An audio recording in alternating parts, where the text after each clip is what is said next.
गांव के किनारे एक पुराना सा नीम का पेड़ था। उस पेड़ के नीचे हर शाम एक दादी बैठती थी, दादी शांति देवी। उनके बाल बिल्कुल सफेद हो चुके थे, चेहरे पर गहरी झुर्रियां थीं, लेकिन आंखों में अजीब सी चमक थी, जैसे उन्होंने जिंदगी के सारे राज देख लिए हों। उसी गांव में रहता था एक बालक, चिंटू। चिंटू बहुत ही जिज्ञासु था। हर चीज उसे तुरंत चाहिए होती थी। सवालों की झड़ी लगा देता और जवाब के लिए एक पल भी इंतजार नहीं करता। दादी, आम कब पकेंगे? दादी, बारिश कब होगी? दादी, मैं बड़ा कब बनूंगा? दादी मुस्कुराकर कहती, सब अपने समय पर होता है बेटा। लेकिन चिंटू को ये बात बिल्कुल पसंद नहीं थी।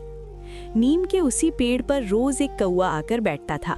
काला चमकदार शरीर, तेज आंखें और बहुत ज्यादा चालाक। इस कौवे का नाम था कल्लू। गांव के लोग कहते थे कि कल्लू आम कौवों जैसा नहीं है। वो सब कुछ देखता, सब कुछ समझता और कभी-कभी बोल भी पड़ता। एक दिन चिंटू गुस्से में बोला, दादी, आप हमेशा कहती हो इंतजार करो, लेकिन मुझे सब कुछ अभी चाहिए। तब अचानक पेड़ से आवाज आई, काऊ, सब्र के बिना कुछ नहीं मिलता। चिंटू घबरा गया। दादी, कौवा बोल रहा है। दादी हंस पड़ी, अरे बेटा, ये कल्लू है, ये बहुत समझदार है। उस दिन चिंटू को एक बड़ा सपना आया।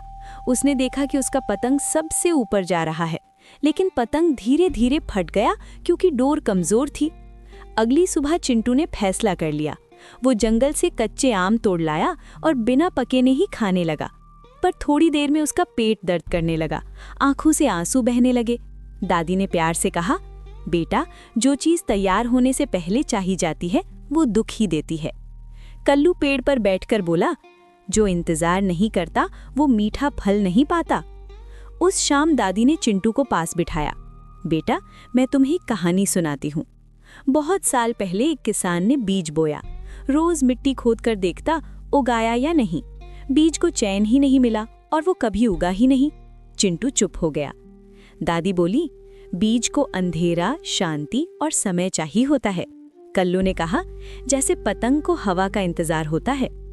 कुछ दिनों बाद गांव में पतंग उत्सव था। चिंटू को जीतना था किसी भी कीमत पर। वो बार बार पतंग खींचता रहा और अचानक पतंग कट गया। चिंटू रोने लगा। तब कल्लू नीचे आकर बोला, जल्दी में डोर टूट जाती है। दादी ने चिंटू का कंधा थपथपाया, बेटा, धैर्य हारने का मतलब हारना नहीं होता। अगली बार चिंटू ने इंतजार किया। हवा तेज होने दी, डोर मजबूत होने दी, और जब पतंग उड़ी तो सबसे ऊपर गई। चिंटू के चेहरे पर मुस्कान थी, आंखों में शांति। उसने दादी को देखा, कल्लू को देखा और बोला, अब समझ आया, सब्र में ही असली जीत है। दादी ने कहा, बेटा, जिंदगी भी पतंग की तरह है। जब तक धैर्य की डोर मजबूत नहीं होगी, उड़ान अधूरी रहेगी। कल्लू ने कहा, जो रुकना जानता है वही दूर तक जाता है। उस दिन के बाद चिंटू बदल गया। वो इंतजार करना सीख गया और नीम के पेड़ के नीचे ये धैर्य की कहानी गायें, पतंग और हवा के साथ गांव में घूमती रही। धैर्य एक शक्ति है, कमजोरी नहीं। जो समय का मान रखता है, समय उसे फल देता है।